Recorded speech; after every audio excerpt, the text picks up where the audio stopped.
Мошенники взломали мой инстаграм-аккаунт, и у меня его увели. Я его потеряла навсегда.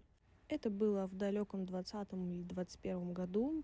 Тогда же я получила образование и решила, что же я буду делать дальше. Пошла выбирать путь себе. Первый взлом был тогда, и я по ошибке сама ввела не ту дату рождения, и из-за этого заблокировали. Для меня это было грустно, я не могла связаться с клиентами, не могла им ничего написать, потому что связь со многими у нас была только в Инстаграме. На секундочку, это было то время, когда Мета еще не была запрещенной организацией на территории Российской Федерации. Плюс ко всему для меня был огромный стресс, потому что это было 31 декабря, и потом после создания нового аккаунта на этот же номер спам-атаки не прекратились. Очень часто пытались взломать мой аккаунт. На этом горьком опыте я научилась, и в целом сейчас все нормально, но все равно есть страх, что опять я попадусь на эти разводы. Но даже если так и произойдет, я просто начну жизнь с чистого листа, с нового аккаунта.